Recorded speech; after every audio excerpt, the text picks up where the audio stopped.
تکبیر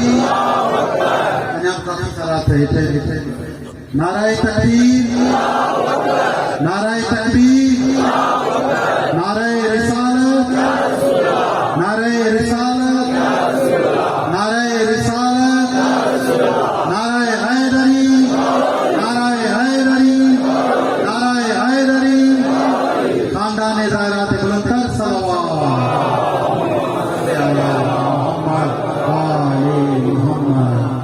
قبلہ مولانا سید عارف حسین کاظمی صاحب صحت و سلامتی کے لائے بابا دے بلند صلوات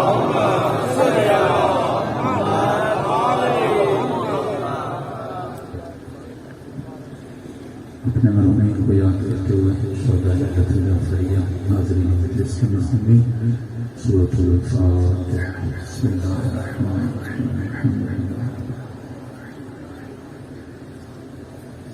اهدنا الصراط المستقيم غير المغضوب عليهم بسم الله الرحمن الرحيم ربنا وتقبل منا انك انت السميع العليم صل على محمد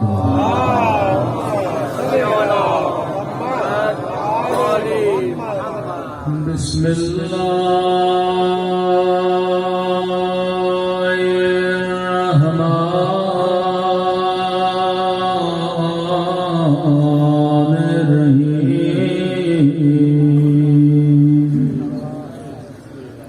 الحمد لله رب العالمين الحمد لله كما هو أهله الصلاة والسلام على سيد المرسلين وخاتم النبيين أبي القاسم محمد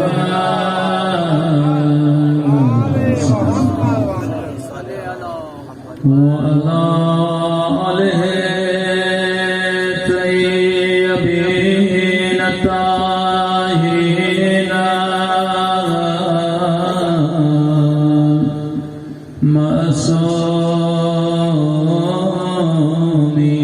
معصومين سب کی دعائیں مومن سمانا اللهم كل وليك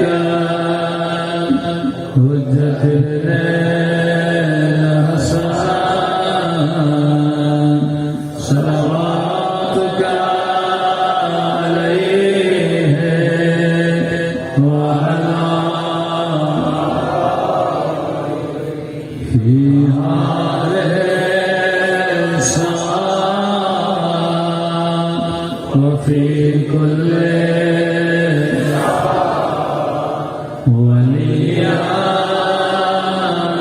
وحافظا وقائدا وناصرا ودليلا وعينا حتى تسكنه أرضك وتمتعه فيها طبيعا برحمتك يا أرحم الراحمين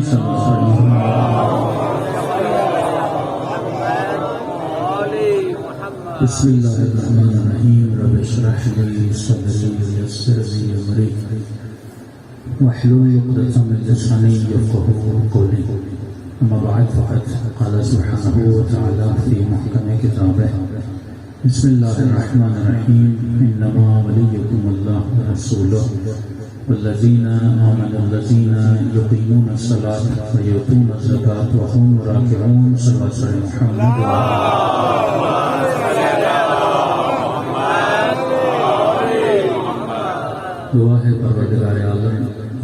کی عبادتوں کو اپنی بارگاہ میں قبول فرمائے، اور جس مقصد زندگی کی خاطر مجالس میں آتے ہیں اور مقاصد میں بھی ہم سب کو کامیابی نصیب فرمائے۔ روزانہ آپ کی خدمت میں ولایت نظری اور ولایت عملی کے عنوان سے گفتگو ہو رہی ہے کہ صرف ولایت کا نظریہ رکھنا بندے کو مولائی نہیں بناتا۔ جب تک انسان میں ولایت عملی نہ لے، نظریہ مطلب آپ کہیں لا الہ الا اللہ محمد رسول اللہ علی ولی اللہ، یہ آپ کا بنا نظریہ۔ آج جتنی جنگ ہے وہ صرف نظریے پر ہے، لیکن ولایت عملی بہت کم گفتگو ہوتی ہے، کیونکہ خالی نظریہ انسان کو جنتی نہیں بناتا۔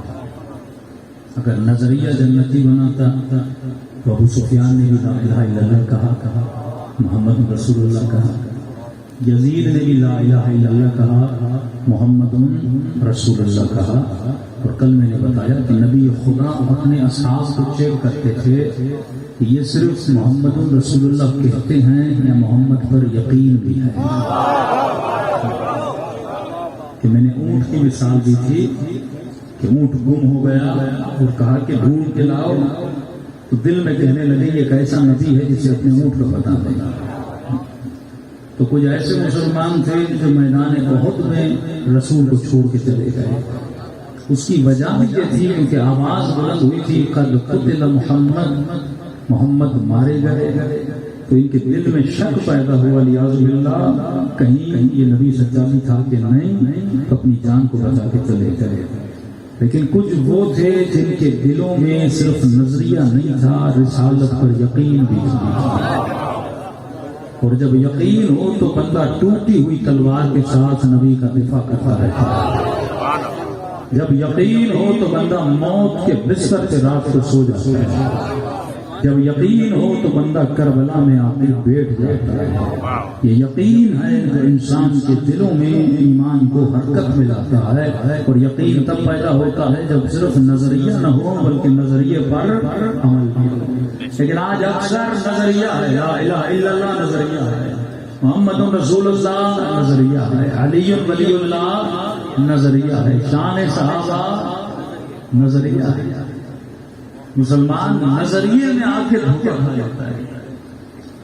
یہ بھی دیکھو نظریہ کیا ہے، اور یہ بھی دیکھو جو نظریہ بیان کر رہا ہے وہ کون ہے۔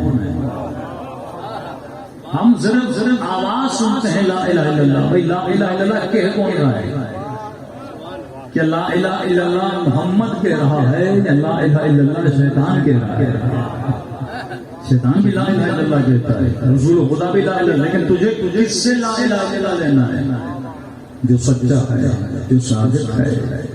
تو شان صحابہ کا نعرہ اچھا ہے، لیکن یہ بھی تو دیکھو نعرہ لگا کون رہا ہے۔ تو مولا فرماتے کلمۃ الحق، نعرے حق کے ہوتے ہیں، لیکن یہ دیکھا کرو ان نعروں کے پیچھے نیتیں کیا ہوتی ہیں۔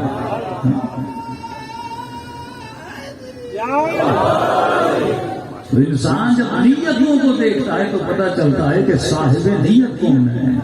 تبھی فرمایا یہ مکتب علم ہے، یہ مکتب حق ہے کہ معذور بات ہے۔ ہمارے چاہنے والے کے اندر ایک صفت ہوتی ہے جو میں نے کل کہا کہ وہ صفت رشد ہوتی ہے۔ رشد کہتے ہیں نمود کو، کہ مولا فرماتے ہیں ملعون ہے وہ شخص، ملعون ہے جس کا آج اس کے کل سے بہتر نہیں ہے۔ مطلب اس میں رشد نہیں، رشد مطلب روزانہ یہ پڑھنا چاہیے، روزانہ اس کے وجود میں ایمان تر و تازہ ہونا چاہیے۔ اگر اس کا ایمان ویسا ہی ہے جیسا 10 سال پہلے تھا تو اس کے ایمان کا کوئی فائدہ نہیں۔ اس کا ایمان بلند ہونا چاہیے، جس طرح اہل بیت علیہ الصلوۃ والسلام اپنے صحابیوں کے ایمان کو رشد دیتے تھے کہ ہور جب حسین سے ملا نہیں تھا تو رشد نہیں تھا، لیکن جب امام حسین سے ملا تو ہور کو کیا ملا؟ رشد ملا۔ تو جب تک تو مجلس میں آیا نہیں تھا تو رشد نہیں تھا، جب مجلس میں بندہ آئے تو اس میں رشد آ جائے۔ تو بھائی آج کتنے لوگ وضو کر کے آئے ہیں؟ الحمدللہ یہ رشد کی نشانی ہے کہ کل وضو نہیں تھا آج وضو ہے، تو یہ کیا ہے؟ رشد ہے نا۔ تو رشد بندے کو تسکین دیتا ہے، رشد بندے کو ولایت اہل بیت کے میدان میں چلنے کی توفیق دیتا ہے۔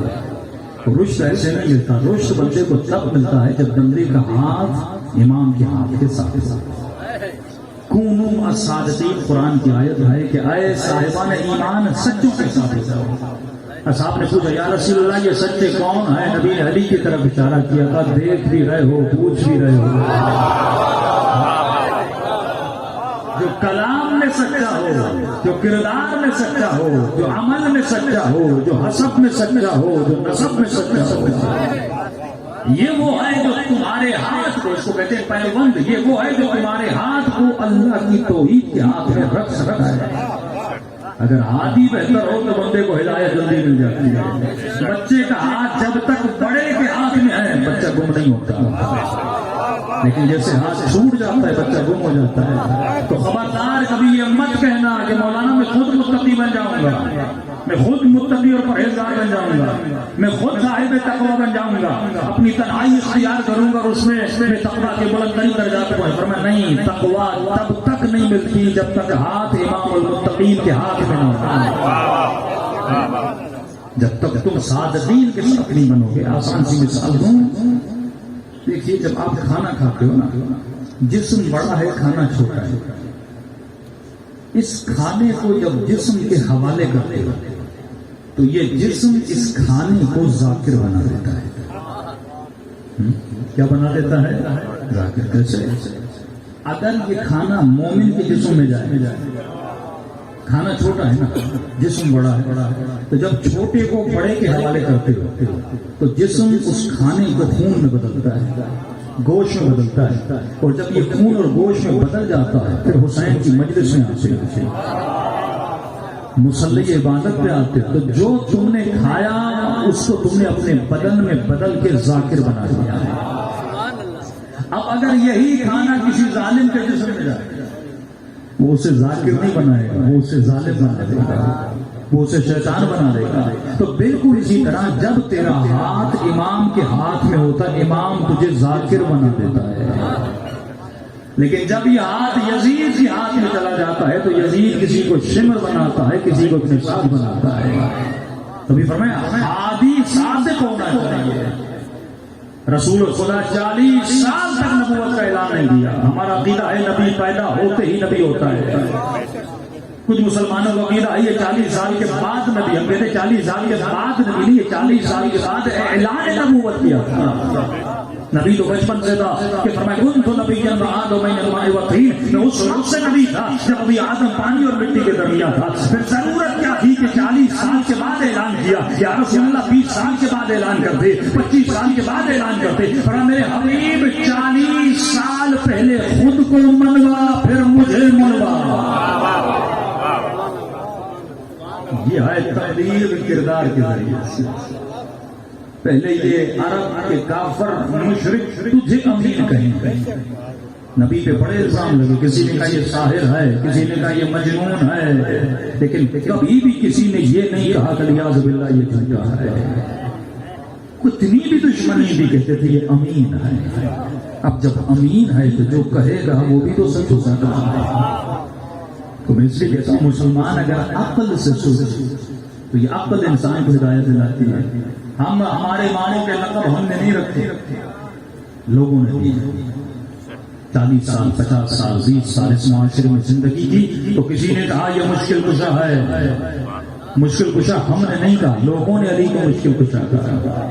کسی نے کہا علی کا بیٹا حسن سخی ہے، کسی نے کہا یہ علی کا بیٹا زین العابدین ہے، سید الساجدین ہے، لوگوں نے لقب دیا۔ کسی نے کہا یہ چھٹے امام جعفر الصادق ہیں، سچے ہیں۔ تو میں نے کہا اپنی عقل سے سوچ، سچا کہتا بھی ہے پھر سچے کو مانتا بھی نہیں ہے۔ کہ رمضان میں 2 اذانیں آتے ہیں، کہتا ہے یہ حنفی ہے، یہ جعفری ہے، کون جعفر کہتے ہیں سچا ہے جب سچا کہہ رہا ہے،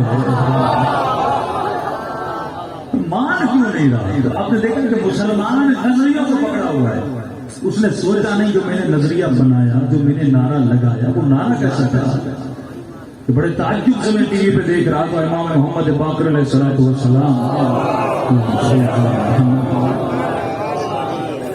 ایسے فضائل میرے مولا کے پڑھے جا رہے تھے، میں نے کسی شیعہ مولوی سے بھی نہیں سنی، اہل سنت کے لوگ.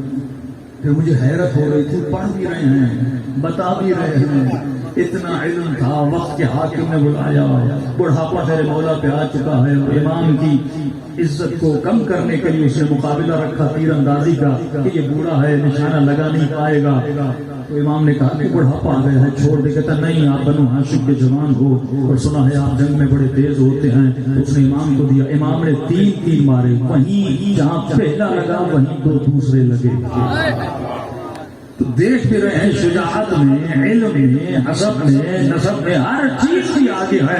لیکن انسان جب نظریوں میں تعصب کا شکار ہو جائے نا، سوچے نا کہ جو میں نے نظریہ بنایا ہے اس نظریے پہ کیا میں نے سوچا بھی ہے کہ نہیں سوچا. تو جب تک سوچتا نہیں اس بندے کو ہدایت اور ولایت ملتی نہیں ہے. تو فرمایا صرف نظریہ مت بناؤ، نظریوں پہ سوچو. مسلمان نے کہا لا الہ الا اللہ، اللہ کے سوا کوئی میرا اللہ نہیں. پھر وہی مسلمان کہتا ہے جہنم کی آگ کہے گی ہر بل وزیر، پھر خدا اپنا پاؤں میں ڈال دے گا. جب تو قرآن میں پڑھ رہا ہے یہ سمجھ ہے، یہ احد ہے، یہ لم یلد ہے، یہ ولم یولد ہے، اس کی ابتدا نہیں ہے، اس کی انتہا نہیں ہے، پھر خدا پاؤں کے ساتھ ہے. جب پاؤں بنا تو جسم بنا، جب جسم بنا تو محدود بنا، جب محدود بنا تو خدا کیسا بنا؟ خدا لا محدود ہوتا ہے. خدا کبھی آنکھوں سے نظر نہیں آتا، وہ وحدہ لا شریک کا وجود ہے. لیکن آپ نے دیکھا صرف نظریے ہیں، نظریوں پہ مسلمان نے سوچا نہیں ہے. نبی نے فرمایا مسلمان جب تک تیرا نظریہ مضبوط نہیں ہوتا تب تک تیرا عمل مضبوط نہیں ہوتا. اسی طرح ہے نظریے رسالت. کئی ایسے مسلمان ہیں جو نبی کو مانتے لیکن کہتے ہیں زندہ زندہ، محمد کا کلمہ پڑھتے ہیں لیکن کہتے ہیں یا رسول اللہ مدد نہ کرو. یعنی صرف کلمہ پڑھا ہے، رسالت کی ولایت کو سمجھا نہیں ہے. وہ نبی جو کنکر کو کہے تو کنکر بولے، کہ درخت کو کہے تو درخت چل کے آ جائے، کہ سورج سے کہے تو پلٹ کے آ جائے، کہ چاند کو اشارہ کرے تو ٹکڑوں میں بدل جائے. جب وہ نبی تیری مدد نہیں کر سکتا، کیوں؟ مسلمان نے کہا تو ہے لیکن نظریہ ابھی تک مضبوط نہیں ہے. اسی طرح اپنے اندر آتے لوگوں نے علی ولی اللہ کو کہا لیکن علی کی ولایت کو سمجھا نہیں ہے. اگر سمجھا ہوتا تو جنگ صفین میں علی کو تپ و تنہا چھوڑ کے نہ جاتے. اگر سمجھا ہوتا تو حسین کربلا کے میدان میں تپ و تنہا نہ بیٹھتے. انہوں نے خط لکھا تھا لیکن ابھی تک ولایت عملی وجود میں نہیں تھی. بار بار کیوں کہا جاتا ہے کہ 313 صحابی ہوں گے امام زمانہ کے؟ یہ عدد کیوں بتایا جاتا ہے؟ یعنی امام بتانا چاہتے ہیں کہ اکثریت گمراہ ہوگی، اقلیت ایسی ہوگی جس کے اندر ولایت عملی ہوگی. اور جب تک ولایت عملی نہیں تب تک بندہ جنت کا سفر، برزخ کا سفر، قبر کا سفر طے نہیں کر سکتا. یہ ولایت عملی ہے جو تمہارے وجود کو پاک کرتی ہے. اور جب تجھے ولایت عملی مل جاتی ہے خدا تجھے صاحب کرام بنانا دیتا ہے. کہ میں نے کہا ولایت عملی ابتدا ہے، لا یمسہ الا المطہر. جب تک تو پاک نہیں ہوتا تب تک پاکوں کے دروازے پہ فیض نہیں لے سکتا. پہلی شرط دخول یہ ہے کہ اے بندے خدا، اے علی کے چاہنے والے، اپنے وجود کو پاک و پاکیزہ بنا. اور طہارت کی ابتدا مولا فرماتے انسان کے لباس سے ہوتی. کپڑا نجس ہو تو نماز قبول نہیں ہوتی. دوسرا لباس پہنو لیکن لباس حیا پہنو، لباس شہوت نہ پہنو. اگر لباس شہوت ہے تو چلتے پھرتے ملائکوں کی تیرے اوپر لعنت ہوتی ہے. دوسری شرط فرمایا کہ صرف لباس کو پاک نہ کرنا، اے علی والے اپنے جسم کو بھی پاک و پاکیزہ رکھنا. نجس جسم کبھی بھی اللہ کی دربار میں جا نہیں سکتا. تیسری طہارت، جسم پاک رکھ لیا. علی والا ہمیشہ دائم الوضو رہتا ہے. وضو نور ہے. جب تو وضو میں رہتا ہے گویا تو نور کی وادیوں میں سفر کرتا ہے. جب تو وضو میں رہتا ہے تو رزق کی تنگی نہیں آتی. اب رزق سے مناسب مادی رزق نہیں ہے، معنوی رزق. ہمارے جب رزق کی بات آتی ہے لوگ کہتے کروڑ ملیں گے، لاکھوں ملیں گے. یہ رزق مادی ہے، یہ آتا ہے ختم ہو جاتا ہے، ایسے فنا ہے. لیکن رزق معنوی ہے کہ جب وضو میں رہے گا خدا رزق معنوی عطا کرے گا. یہ مجلس میں جو آئے ہو یہ رزق معنوی ہے. نیاز جو کھا رہے ہو وہ رزق مادی ہے. یہ ذکر جو سن رہے ہو یہ رزق معنوی ہے.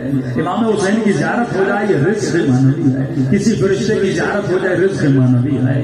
مصلی پہ بیٹھو اللہ کے دربار میں دعا کرو 2 قطرے آنسو کے بہیں یہ رزق معنوی ہے. ہر بندے کی آنکھوں سے آنسو نہیں آتے.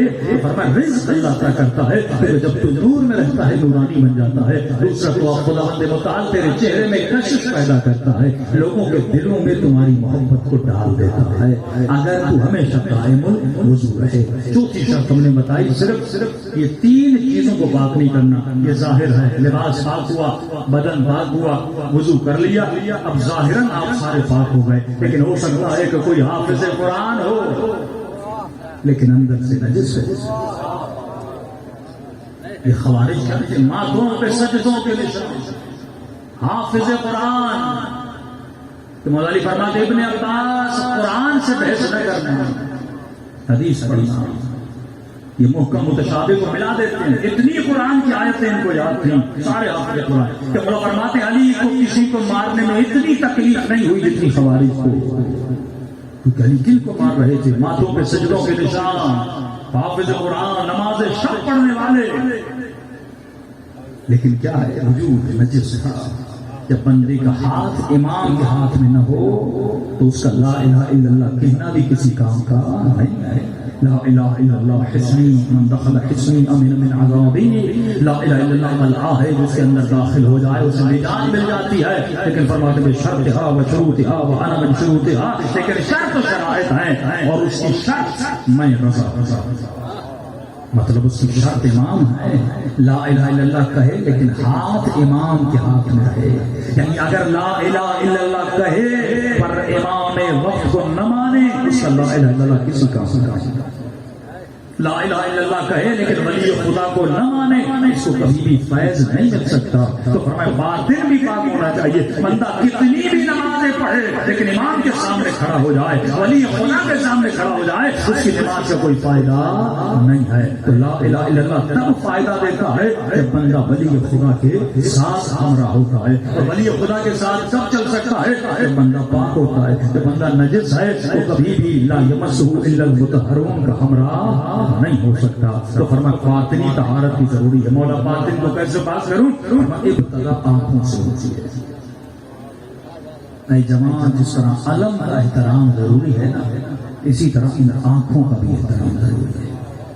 علم کا کیوں احترام کرتے ہو؟ کیونکہ علم کی نسبت ہے غازی عباس. جب تو مجلس میں آتا ہے 2 قطرے آنسو کے بعد ان آنسوؤں کی نسبت ہو جاتی ہے غازی عباس سے. ان آنسوؤں کو جناب سیدہ اٹھاتی اپنے رومال پہ. ہمارا عقیدہ ہے تو وہ آنکھیں جو مجلس میں آتی ہیں حسین کے آنسوؤں سے مس ہوں ان آنکھوں کو باہر جا کر نجس نہ کریں. اللہ نے آنکھیں دی تاکہ مہدی زہرا کی زیارت کرے. اللہ نے آنکھیں دی تاکہ کربلا کی زری کی زیارت کرے. کہ مومن ان آنکھوں کا کوئی فائدہ نہیں جو آنکھیں مخالفت امام کریں. مطلب تیری آنکھوں میں ولایت نہیں ہے ضلالت ہے. جن آنکھوں میں ولایت ہوتی ہے وہ آنکھیں کبھی گناہ نہیں کریں. آنکھوں کو پاک بنا. آنکھ کس چیز سے نجس ہوتی ہے؟ آنکھ نگاہ حرام سے نجس ہوتی ہے. فرمایا فتنۃ اعظم من الشہوۃ. شہوت سے بڑا کوئی امت میں فتنہ نہیں ہو سکتا. یہ ڈرامے یہ ٹی وی یہ میڈیا یہ سانگس یہ انٹرٹینمنٹ جتنی بھی ہے اس کا بنیاد کیا ہے؟ شہوت ہے. ویسٹرن ورلڈ کے 3 پلر ہیں. ایک کا نام شہوت بڑھاؤ, دوسرا شراب بڑھاؤ, تیسرا سودی نظام بڑھاؤ. ان کی پوری سوسائٹی 3 چیزوں پہ چل رہی ہے. وہ ہر وہ کام کرتے ہیں جو اس 3 چیزوں کو زیادہ بڑھاوا دیں. وہ ڈرامے بنائیں گے شہوت بڑھانے کے لیے, وہ ڈرامے بنائیں گے تم لوگوں کو شرابی بنانے کے لیے, وہ کلبز بنائیں گے شرابی بنانے کے لیے, لوگوں کو نشئی بنانے کے لیے نئے نئے قسم کے نشے لائیں گے. کیونکہ جب عقل زائل ہو جائے گی تو اللہ کی عبادت نہیں کرے گا. جب شہوت کا غلبہ ہوگا آنکھیں نجس ہوں گی کہ کبھی بھی اللہ کے دربار میں جا کے سجدہ نہیں کرے گا. تیسرا سودی نظام. اتنے طریقے بناتے ہیں کہ بندہ کچھ بھی کر کے سود آخر کر لیتا ہے. پورے یورپ میں آپ دیکھیں گھر سود پہ, گاڑیاں سود پہ, پوری زندگی ان کی کس پہ چلتی ہے؟ سود پہ چلتی ہے. یہ 3 نظام ہے اور اسلام تینوں کا مخالف ہے. مطلب جو معاشرہ امام زمانہ بنائیں گے وہ ان 3 لعنتوں سے آزاد. امام زمانہ جو حکومت بنائیں گے اس میں شہوت کی بنیاد پہ کام نہیں ہوگا. امام جو معاشرہ بنائیں گے اس میں شراب کی بنیاد پہ چیزیں نہیں بنیں گی. امام جو معاشرہ بنائیں گے اس میں سود کی بنیاد پہ نظام نہیں چلے گا. تینوں نظاموں کو اگر امام ماریں گے. لیکن آج جوان کو کس چیز سے تباہ کیا جا رہا ہے؟ ایک شہوت کے ذریعے جملہ فرماتے ہیں سب سے بڑا فکر.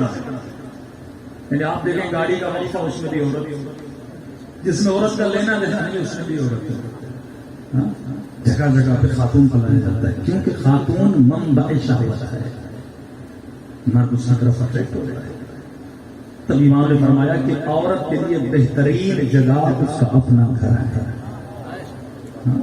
اللہ نے اس کا وجود ایسا بنایا ہے. عورت کے ناخن میں بھی مرد کے لیے اٹریکشن, عورت کے پاؤں میں بھی مرد کے لیے اللہ نے اٹریکشن رکھی ہے. اور یہ بھی مجبوری تھی کیونکہ مرد نہ اٹریکٹ نہ ہوتا تو مرد شادی شادی. تو اللہ نے دو اپوزٹ میں آپس میں اٹریکشن رکھی ہے. یہ نہیں کہا کہ لذت نہ لو, لذت لو لیکن حلال کے راستے سے لو, حرام کے راستے سے نہ لو.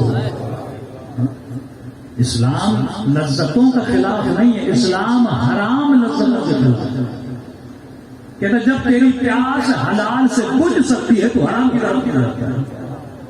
جب میں نے تجھے حلال گوشت دیا ہے تو کتے کا گوشت کھا سکتا ہے.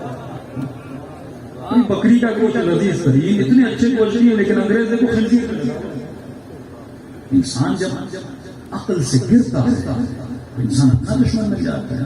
بدترین دنیا کا گوشت خنزیر کا گوشت. یعنی یہاں آپ نے کاٹا 3 گھنٹے میں گوشت کے کیڑے پڑ جاتے ہیں. سب سے زیادہ بیکٹیریا ایسی اس کے اندر ہے, لیکن اس کو جلا جلا کے مختلف قسم کی چیزیں کر کے انگریز کھاتا ہے. کیونکہ شیطان ہر وہ کام کرواتا ہے جسے اللہ نے کیا کیا ہے, منع کیا ہے. اگر اس کے اندر یہ گوشت جائے گا اللہ منع کرتا ہے تو اس کی وجہ ہے. کیوں؟ کیونکہ ہر حیوان نے خصلت رکھی ہے تاکہ تو حیوانوں سے بھی سبق لے. کہا کتے سے وفا سیکھ, کتا بھی برا نہیں, اس سے وفا سیکھ. اسی طرح خنزیر میں غیرت نہیں, اگر تو اس کا گوشت کھائے گا تیرے وجود میں بھی غیرت ختم ہو جائے گی. انگریز کیوں آج اتنا بے حیا ہے؟ کیونکہ دن رات وہ خنزیر کا گوشت کھاتا ہے. اگر اللہ نے فطرت دی تو فطرت بچتی ہے انہی چیزوں سے جو روٹس اللہ نے بتائے ہیں, لیکن اگر تو روٹ سے باہر ہٹتا ہے تو تمہاری فطرت ختم ہو جاتی ہے. مولا کا جملہ سننا. آج 80% ڈرامے ہر چیز بن رہی ہے نوجوان کی آنکھوں کو تباہ کرنے کے لیے. یہ تیر ہیں جو جوانوں کی آنکھوں میں لگتے ہیں. پھر کہ مولانا رونا نہیں آتا, دعائیں پڑھ کے تھک گیا. امام زمانہ کی زیارت کیسے زیارت ہوگی جب آنکھیں نجس ہو جائیں. مولا کا جملہ مولا فرماتے ہیں من غیرت رکھنے والا غیرت مند نہیں ہوتا. من غیرت رکھنے والا اردو میں ایک طرفہ غیرت رکھنے والا, ون سائڈ غیرت رکھنے والا علی والا نہیں ہوتا. مولا ون سائڈ غیرت کیا ہے؟ فرمائے ایسا غیرت مند جو خود کو غیرت مند کہے وہ غیرت مند نہیں. مولا کیسا؟ جو یہ کہے کہ میری ماں بہن کو کوئی نہ دیکھے لیکن میں سب کو دیکھتا ہوں. فرماتے اس سے بڑا کوئی غیرت نہیں ہے. یہ من میں غیرت ہے. علی والا پورے غیرت والا ہوتا ہے جو یہ بھی پسند نہیں کرتا میری ماں بہن کو کوئی نہ دیکھے, اور یہ بھی پسند نہیں کرتا میں کسی کی ماں بہن کو دیکھوں. یہ ہوئے ہے. فرمائیے دار الامتحان دار القضا ہے. جو تو کرتا ہے بعض اوقات یہی پہ اس کو بھگتتا ہے. جمع خیال کرنا کہیں ایسا ہو تو خطا کرے اس کا نقصان تجھے ہی ہو. کئی روایات میں ملتا ہے کہ اگر تو کسی کی ماں بہن کو دیکھے گا کوئی تیری ماں بہن کو دیکھے گا. شیراز کا واقعہ, خاتون کہتی ہے اس کا شوہر سنار کا کام کرتا تھا اور 20 سال سے ایک شخص ان کے گھر میں کام کرتا تھا. پورا ہو گیا, بڑا ہی شریف, ڈیلی جاتا پانی لیتا گھر آتا. کہ ایک دن گھر آیا اس نے میرا بازو پکڑ لیا. میں نے کہا خوف خدا کر, اتنے سالوں سے گھر میں اپنے مالک پر حرام کی نگاہ ڈال رہا ہے. اسی کا خوف خدا آیا, میں ہاتھ چھوڑا گھر سے بھاگ کے نکل گیا. رات کو شوہر گھر آیا, اس نے شوہر کو رات کو کہا کہ تجھے علی کی قسم ہے بتا آج تو نے کوئی غلطی کی تھی. شوہر نے بات کو ادھر ادھر کیا کہ نہیں بتا. کیوں پوچھ رہی ہے؟ کیونکہ مولا کا فرمان یاد ہے جب کوئی کچھ کرتا ہے تو کچھ ہوتا ہے. تو بتا آج تو نے کچھ کیا تھا کہ نہیں؟ پھر میں بتاؤں گی۔ شوہر نے افسوس سے کہا کہ ہاں آج غلطی ہوئی۔ کہ کیا ہوا؟ کہ خاتون دکان پہ سنار کا دکان چوڑیاں لینے آئی، شیطان کا غلبہ ہوا، میں نے کہا ہاتھ دے، میں پہنا پہنا۔ چند لمحوں کے لیے میں نے اس کی کلائی ہاتھ میں پکڑی، پھر خوف خدا کو میں نے چھوڑ دیا۔ کہ بدبخت نے وہاں اس کی کلائی پکڑی تھی، یہاں تیری بیوی کی کلائی کیسے ہے؟ تو جب اللہ غیور ہے، غیور مطلب سمجھتے ہو غیرت مند ہے، سب سے بڑی سزا اسلام میں ہے تازیانہ، اس کے بعد سزا ہے سنسار، کہ اسے آدھا زمین میں گاڑا جائے اور اتنے پتھر مارے جائیں جب تک اس کی سانس نکل جائے۔ اتنی سخت سزا، جو اپنا تعارف کروائے کہ بسم اللہ الرحمن الرحیم، وہ رحیم ہے، وہ رحمان ہے، الحمدللہ رب العالمین، پھر کہ الرحمن الرحیم، اتنا رحیم رب، اتنی سخت سزا کا مولا کیوں؟ فرمایا وہ غیرت مند ہے، اس کی غیرت برداشت نہیں کرتی ہے۔ کوئی مرد کسی شادی شدہ عورت کے ساتھ تعلق رکھتا ہے، اسے کہتے ہیں زنا محسنہ، سخت سزا ہے۔ لیکن آج معاشرہ جن بیماریوں میں مبتلا ہے، المان والحفیظ ہے، وہ گناہ نہیں کہا، گناہ کرتا ہے، چار دوستوں کو ہنس ہنس کے بتاتا ہے کہ میرا فلاں کے ساتھ تعلق ہے، اس کی غیرت ختم ہو چکی ہے۔ اور جس میں غیرت نہیں، ولی والا کیسا؟ جس میں غیرت نہیں، ولی کو چہرہ کیسے دکھائے گا؟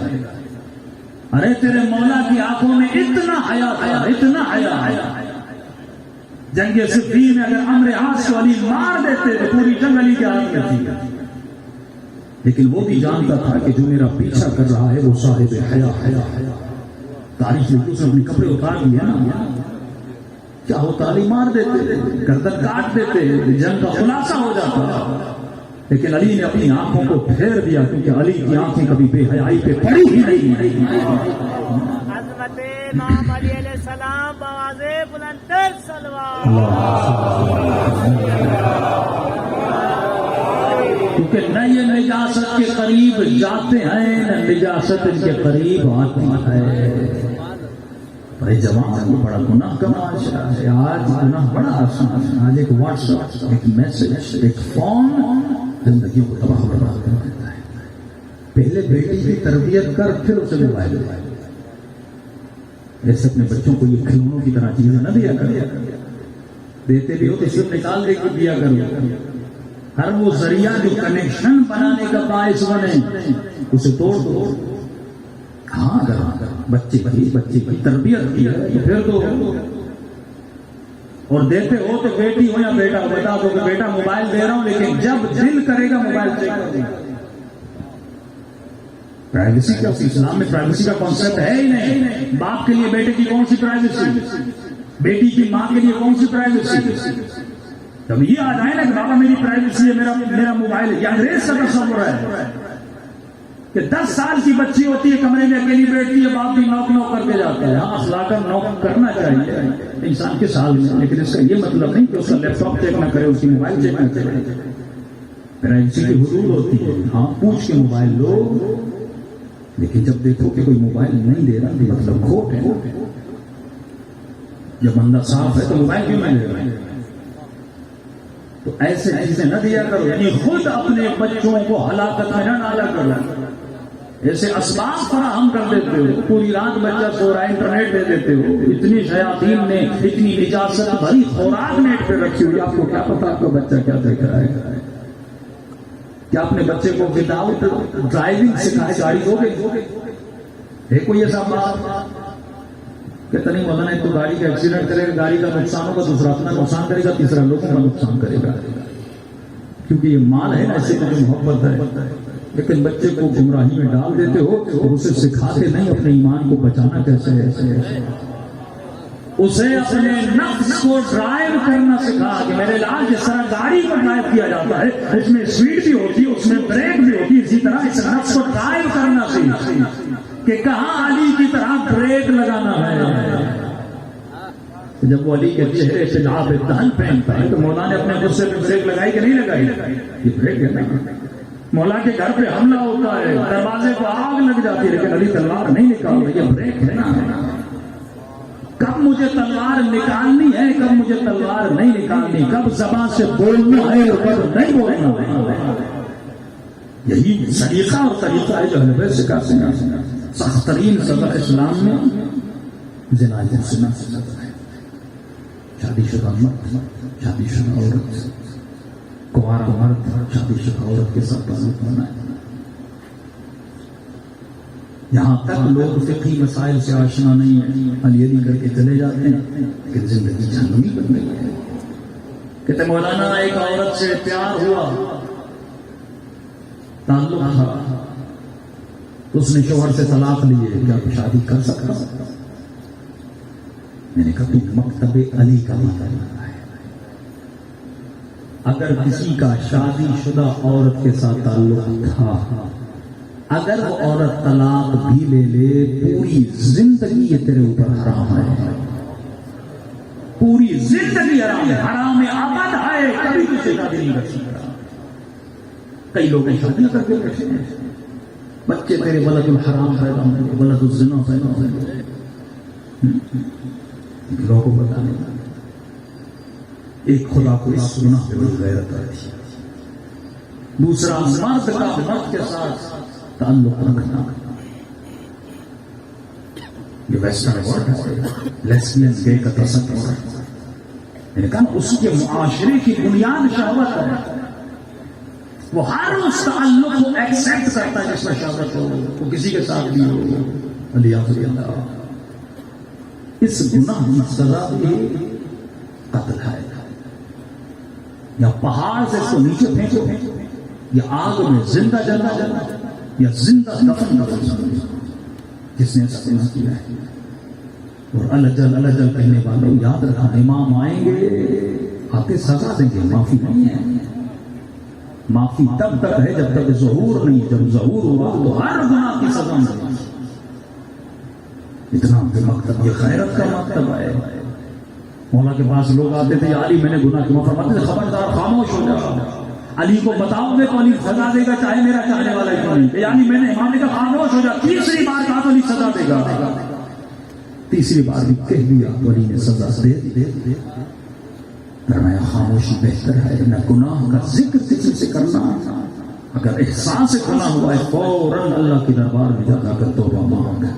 وہ رحیم ہے، کریم ہے، ہر گناہ کو بخشتا ہے. چاہے گناہ آسمان سے بڑا کیوں نہ بخش دیتا ہے، لیکن جب تو اپنے گناہ کا اظہار کرتا ہے لوگوں کے سامنے پھر وہ نہیں بخشتا. کہتا میں سردار تھا، میں نے تیرے عیبوں کو چھپایا. اگر میں چاہتا گناہ کرتے وقت تیرے شکل اور چہرے کو مس کر دیتا، لیکن میں نے تیری لاج رکھی. تیرا چہرہ ویسے کا ویسا رکھا اور تو میری لاج نہیں رکھا. تو معاشرے میں قوم لوط کے عذاب کیوں نازل ہوا؟ گناہ بھی کرتے تھے اور اللہ نے اعلان کرتے تھے. یہاں پر بھی حکم ہے، اگر کوئی شخص کسی کے ساتھ کسی اور شخص کے ساتھ اس گناہ میں مبتلا ہوتا ہے، پوری زندگی اس شخص پر اس کی بہن حرام ہے. شادی نہیں کر سکتا، حرام ابد ہے اس خاندان سے رشتہ داری کرنا اس شخص پر. جب یہ آنکھوں کے گناہ مبتلا ہوتے ہیں نا، لا فتنة اعظم من الشہوت. شہوت سے بڑا کوئی فتنہ نہیں. معاشرے میں جتنا فتنہ ہے شہوت ہے. سیاستدانوں کو خریدا جاتا ہے ان چکروں میں. بڑے بڑے لوگ پھسل جاتے ہیں اس چکر میں کہ مرد کی کمزوری، شیطان کو پتا ہے اس کی کمزوری کیا ہے. پر میں علی والے کتا ماں علی سے کیوں جلدی کوفے کی حسین ترین عورت، بڑے سے بڑا شخص بھی بڑے نام پر اس کے پیچھے ہو، لیکن اس نے بڑی کوشش کی کہ علی میری طرف آئے. اسے کیا پتا یہ علی ہے. حسد میں دیکھتی تھی نا، غیرت مند نامحرم کے سامنے مغرور ہو. اس کے دل میں یہ شائبہ بھی پیدا نہ ہو کہ تو اس کی طرف رغبت رکھ رہے. عورت مرد سے ڈرنی چاہیے، مرد عورت سے ڈرے. عورت اس انداز میں بات کرے کہ مرد اس کے قریب ہے. نہیں، ایک مسکراہٹ بھی نامحرم کو حرام ہے. متکبر ہو کے بات کرے، عورت کے لیے ضروری ہے نامحرم بات کرے، متکبر ہو کے بات کرے کہ کوئی مرد جرأت نہ کرے اس کے سامنے بڑھنے کے لیے. اور اسلام کا ہر قانون جو ہے وہ انسان خود وقا کے لیے ہے. ایک ڈاکومنٹری آپ نے بنائی ہے انٹرنیٹ پر، ایسے کافی ورک موجود ہیں جو نوجوان واقعہ کر رہے ہیں. یورپ میں ایک خاتون انہوں نے ایکسپیریمنٹ کیا کہ اسلامی قانون اور غیر اسلامی قانون کا فرق، سوشل کا معاشرے میں کیا فرق پڑتا ہے. ایک خاتون کو انہوں نے بہت ولگر ٹائپ کپڑے پہنا ہے، نیند رہنا کپڑوں میں تھی، اور یہ روڈ سے چلا ہے. مثال کے طور پہ اس روڈ سے لے کے وہاں تک کوئی 1 میل آدھا یہ چلی بالکل گندے کپڑے پہنے، ولگر ٹائپ کے کپڑے، بے حیائی لباس سے شاور پہن کے چلی. اور اگر اس روڈ میں 400 مرد تھے فٹ پاتھ پہ چلنے والے، تو 400 میں سے تقریباً 200-250 لوگوں نے اس عورت کو چھیڑا. کسی نے اشارہ دیا، کسی نے سیٹی ماری، کسی نے کوئی گفتہ بولا، کسی نے کوئی جملہ بولا. ہو گیا. پھر اسی عورت کو برقع پہنایا، چادر پہنایا، اسی روڈ سے انہی مردوں کے بیچ سے گزارا. ایک بھی مرد نے نہ جملہ بولا نہ اشارہ کیا. اب سمجھ میں آیا کہ عورت کی حفاظت حجاب میں ہے، بے حیائی میں نہیں ہے. یہ ایکسپیریمنٹ ہوا ہے. مرد کہاں رغبت رکھتا ہے؟ جہاں پہ شہوت ہونا. معاشرے میں ہر مرد تربیت یافتہ تو نہیں ہے، ہر مرد باحیا تو نہیں ہے، ہر مرد علی والا تو نہیں ہے. معاشرے میں کچھ درندے بھی ہیں. اللہ نے جو قانون بنایا وہ انسان کی وجود کی بقا کے لیے بنایا. اور چھوٹی سی مثال، ایک پاکستان کے وہ بہت بڑے ڈائریکٹر وہ دیتے ہیں نا، کہتے ہیں کہ جب چاکلیٹ ہے نا اس کو کور ہو تو وہ محفوظ رہتا ہے، کیونکہ چاکلیٹ اگر اترا ہوا ہو تو میلا ہو جاتا ہے. تو جتنا بندہ کورڈ رہتا ہے اتنا اس کے فائدے میں رہتا ہے. ایک جوان ہے، جب بری عادت ہو تو بری عادت دنیا میں بھی بری عادت حرم معصوم میں سے بری. اگر بندے کو گناہ کرنے کی عادت ہو، یہ کربلا بھی جائے گا نا وہاں گناہ کرے گا.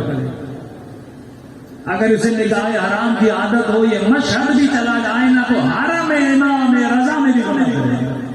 عادت ہے کہ نشائی مجبور ہوتا ہے، عادت سے مجبور ہو جاتا ہے. مشہد کا جوان ہے، کہتا پہلے زمانے میں امام رضا کی جب زیارت ہوتی تھی تو خواتین اور مردوں میں جالیاں لگی ہوتی تھی لیکن نگاہ پڑتی تھی. جب سے رئیس صاحب آئے انہوں نے کمپلیٹ بند کر دیا، ورنہ تب اسی صاحب کے وقت شیشہ لگا ہوتا تھا، خواتین نظر آتی.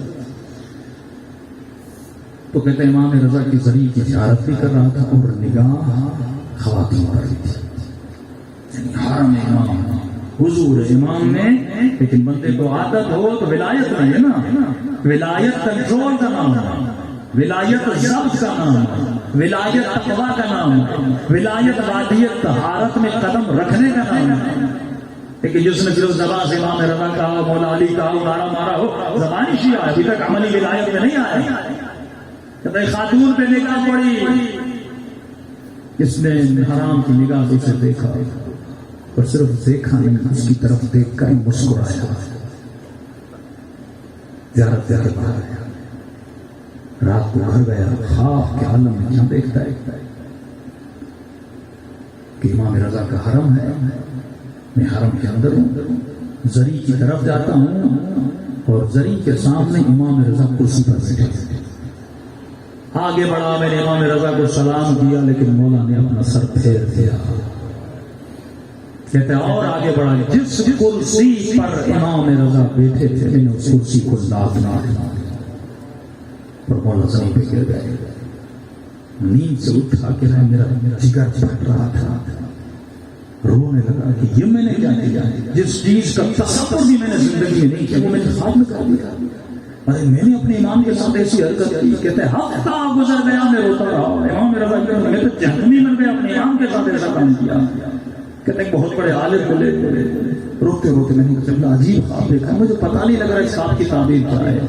کیا دیکھا کہ یہ عالم ہے، اپنے مولا کرسی پہ بیٹھے، میں نے مولا کو کرسی سے گرا دیا. کہ یہ بتا جب حرم گیا تھا تو نے کوئی گناہ کیا تھا، کوئی گستاخی کی تھی؟ کہاں ایک نگاہ حرام.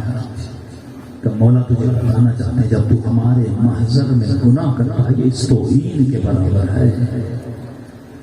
وہ اپنے امام کو ایک کرسی کے نیچے گرا گئے. تبھی فرمایا اے مرعشی نجفی میرے شیعوں کو بتا دو شب قدر جب ان کے نام اعمال آتے ہیں میں ان کی خوبیاں دیکھتا ہوں تو خوش ہو میرے چہرے پہ مسکراہٹ آتی ہے اور جس نے امام کے چہرے پہ مسکان لائی اس پہ جنت واجب. لیکن فرمایا کہ اے مرعشی نجفی جب میں ان کے گناہوں کو دیکھتا ہوں میں کربلا کے مصائب پہ اتنا نہیں ہوتا جتنا ان کے گناہوں پہ ہوتا ہوں. کیونکہ ہدف خلقت اہل بیت یہ تھا کہ بندوں کو ولایت کے میدان میں لائے. تو اے جوان اپنی آنکھوں کو گناہوں سے بچانا آنکھوں کو منور کر قرآن کی تلاوت سے زیارت عاشورہ کی تلاوت سے آنکھوں کو منور کر اپنی ماؤں کے چہروں کو دیکھنے سے آنکھ کو منور کر اپنے والد کو دیکھنے سے آنکھوں کو منور کر حسین کی زری کو دیکھنے سے یہ آنکھیں گندگی کے لیے نہیں بنی یہ آنکھیں طہارت کے لیے بنی ہے. صلی اللہ علیہ محمد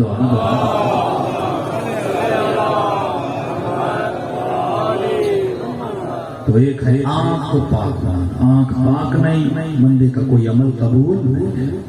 دوسری طہارت ہے زبان کی طہارت. 18 گناہان کبیرہ زبان سے اور ان گنت گناہان صغیرہ بھی زبان سے. مومنوں میں طلاق زبان کرواتی لڑائیاں زبان کرواتی. یہ جو شیعہ کا دشمن بنا ولایت کے نام سے یہ کس نے جھگڑے کرتے ہیں زبان نے کروایا. زبان خطا کرتی ہے زبان فتوے دیتی ہے زبان بدعت کے فتوے دیتی ہے. 70 سال ممبروں سے میرے مولا کو برا بلا کہا گیا کس کے ذریعے سے زبان کے ذریعے سے. ایک جوان اپنے ماں باپ کی بہترانی کرتا ہے زبان کے ذریعے سے. کسی کو گالی دیتا ہے زبان کے ذریعے سے. جھوٹ بولتا ہے جھوٹی قسمیں کھاتا ہے زبان کے ذریعے سے. تو یہ جہنمی بنتا ہے زبان. علماء اخلاق فرماتے جب بندہ صبح ہوتا ہے تو 7 اعضاء اس کی زبان کو ہاتھ دھوتے کہتے ہیں زبان غلطی تو کرتی ہے جوتے ہمیں پڑھتے ہیں تو کبھی زبانوں سے بدزئی نہ کیا کرو. یہ زبان با ادب بھی بناتی ہے بے ادب بھی بناتی ہے. اور بنا کس کی وجہ سے زبان کی وجہ سے. یہ زبان اب زبان کو کیسے کنٹرول کریں اس کا فارمولا ہے. فرماتے زبان کو واحد طریقہ کنٹرول کرنے کا یہ ہے کہ زبان کو ذکر خدا میں مشہور رکھیں.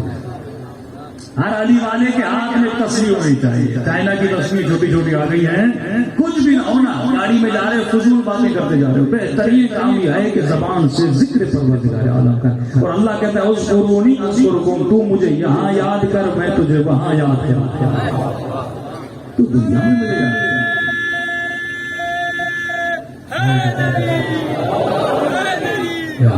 دوسرا فرماتے جو کثرت سے ذکر صلوات کرتا ہے البتہ فرماتے اسے تب تک موت نہیں آئے گی جب تک ہماری زیارت نہیں کر لیتا.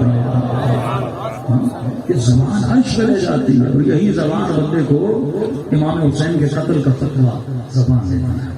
ممبروں سے اہل بیت کو گالیاں زبان نے دی. آج مسلمان کو مسلمان سے لڑایا جا رہا ہے زبان سے. شیعہ سے لڑ رہا ہے زبان. گالیاں دی جا رہی زبان کے ذریعے سے. زبان پہ کنٹرول کرنا خبردار پہلے سوچنا پھر بولنا. کئی تیری زبان سے دو گھروں میں جھگڑا تو نہیں ہو رہا. خواتین کے لیے اکثر یہاں کی بات وہاں کبھی نہ پہنچایا کریں. اس سے گھر تباہ ہو برباد ہو جاتے ہیں. علی والوں کی زبانیں دلوں کو جوڑتی ہیں دلوں کو توڑتی نہیں ہیں.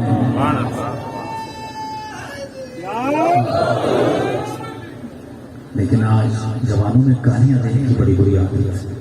بزنس میں گالی بزنس میں جھوٹ کہتے ہیں مولانا تھوڑا جھوٹ بول سکتے ہیں.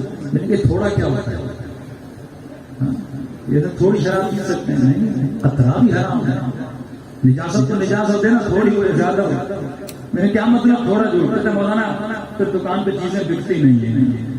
میں نے کہا وہ کیسے ہو. کہتے ہیں مولانا یہ ٹیشو کا ڈبہ ہم نے خریدا 20 روپے کا. اب تب تک تو خریدنا نہیں. کہتے اور کم کرو تو مجبوراً کہنا پڑتا میری خرید ہی 25 ہے. تو کیا صحیح ہے. میں نے کہا نہیں حرام ہے. یہ حرام کی وجہ گھر میں لائے گا تو بچے صحیح سالم نہیں بنیں گے.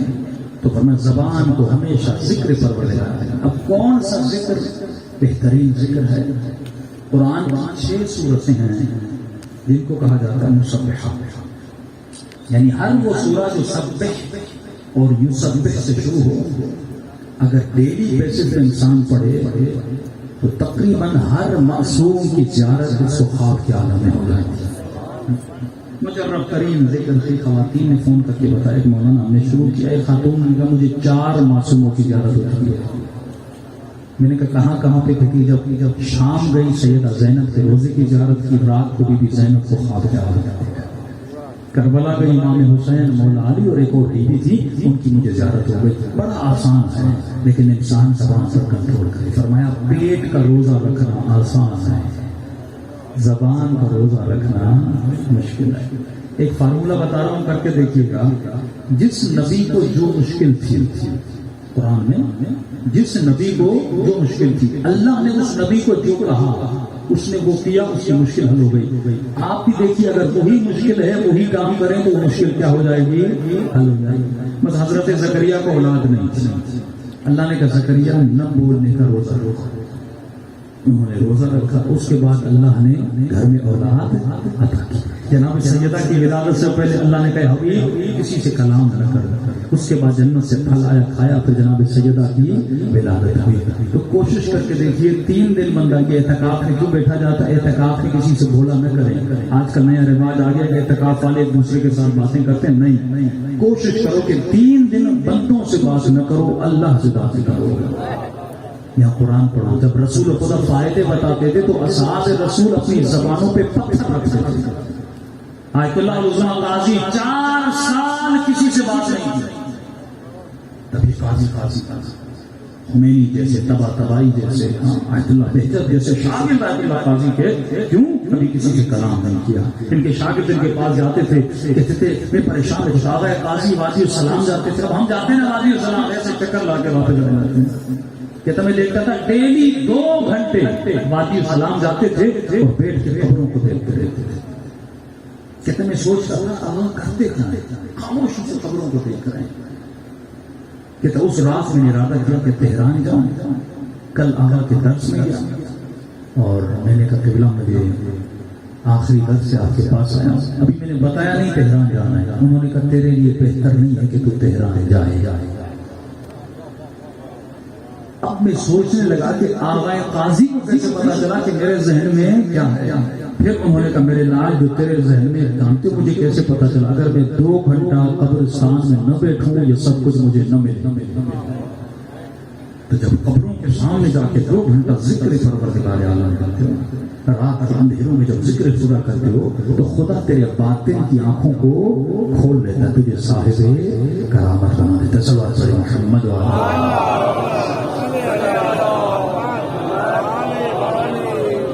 بہترین ذکر کے مصبحات میں سورہ تغابن، سورہ حشر، سورہ حدید، سورہ اعلیٰ، یہ جتنی صورتیں ہیں جن سب سے شروع ہوتی ہیں ڈیلی بیسس پہ، زیادہ ٹائم نہیں لگتا، 15 سے 20 منٹ لگتے ہیں۔ یعنی بندے کو اگر عشق ہے اہل بیت سے تو اعضاء کو پاک کرے، ان زبانوں سے وہ کہے وہ کرے جو اہل بیت نے کہا، پھر اس کا ایمان یقین میں تب بدلے گا جب خواب میں علی بن ابی طالب کی زیارت ہوگی۔ اب یہ موت کا مسافر آئے گا، اب یہ کہے گا کہ جب خواب میں 5 منٹ کی زیارت میں اتنی لذت ہے تو علی کے ساتھ رہنے کی کیا لذت ہوگی۔ جوانوں کے لیے کہہ رہا ہوں، آیت اللہ عظمت طباطبائی صاحب تفسیر المیزان فرماتے ہیں کہ میں نماز شب پڑھ رہا تھا، اپنے سوانح میں لکھتے ہیں نماز شب پڑھ رہا تھا، کہتے نماز شب کی آخری رکعت کھڑا تھا، قنوت میں استغفار کی تسبیح نماز وتر کی پڑھ رہا تھا، اتنے میں اچانک سے میرے سامنے ایک بہت ہی خوبصورت عورت ظاہر ہوئی۔ کہتا ہے زندگی گزر گئی لیکن میں نے دنیا میں اتنا حسن نہیں دیکھا،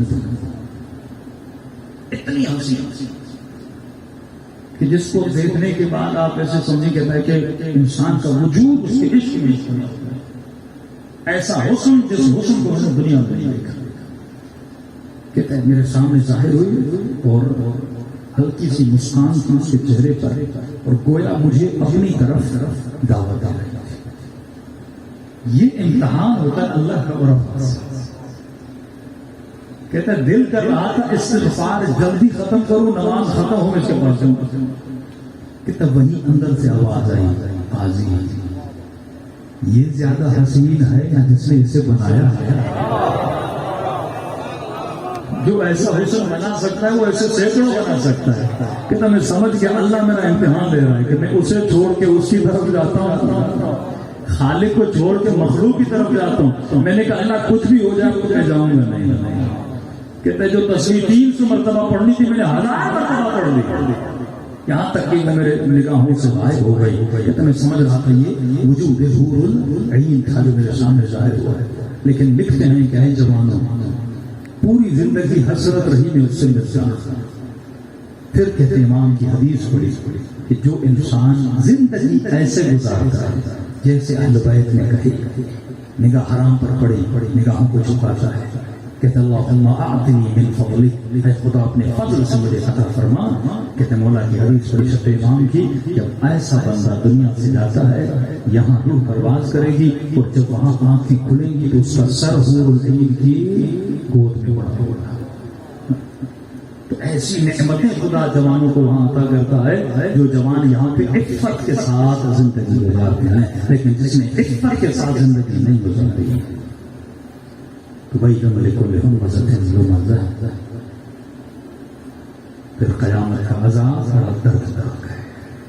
اور میں جیسے دنیا میں حرام کھانے کی عادت ہے نا، وہاں سکون لایا جائے گا، کہا جائے گا کھاؤ، کہے گا کھا نہیں سکتا. کہتا دنیا میں تو کھاتا تھا، جو وہاں عادت ہے وہ یہاں عادت ہے.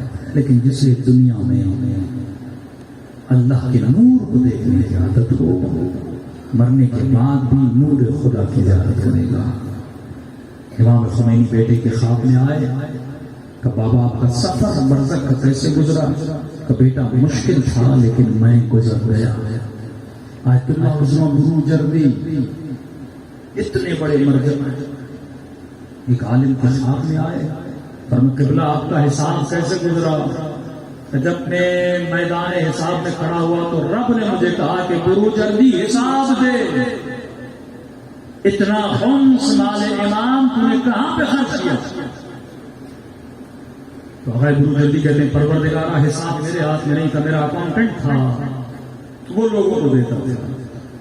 اللہ نے کہا جب تک وہ نہیں آتا تب تک ہم تجھے مہلت دیتے ہیں تاکہ وہ آخر سمجھے. یہاں بخشش نہیں ہے، عالم ہے، مجتہد ہے، زاہد ہے، عابد ہے، مثقال ذرۃ خیرا یرا مثقال ذرۃ شرا یرا. تو میری نعمتوں کو کھاتا رہا، تو نے ایک دانہ زمین میں ڈالا تو میں نے 100 دانے کر کے دیے. یہ پانی، یہ لذتیں، یہ نگاہیں، یہ ہوائیں، یہ فری کی آکسیجن، یہ پوری نعمتیں میں نے تجھے دی. اپنی نافرمانی کے لیے نہیں دی تھی، تجھے نعمت دی تھی تاکہ تو میرے ساتھ وفا کرے، جفا نہ کرے.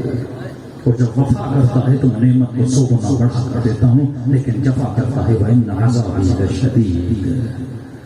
فرمایا شکر پروردگار عالم کرو کہ خدا نے اہل بیت جیسے ہادی دیر ہے. جب بھی بندہ مکتب اہل بیت میں قدم رکھنا چاہے، اہل بیت فرماتے ہیں چاہے پہاڑوں سے زیادہ گناہ ہو، لیکن اگر علی کے مکتب میں آئے خدا حسین کے صدقے میں سارے گناہوں کو بخش دے. لیکن شرط ہے کہ توبہ نصوح کر کے آئے. کہ مولا مجھے پتا کیسے چلے کہ میں نے توبہ کیا ہے؟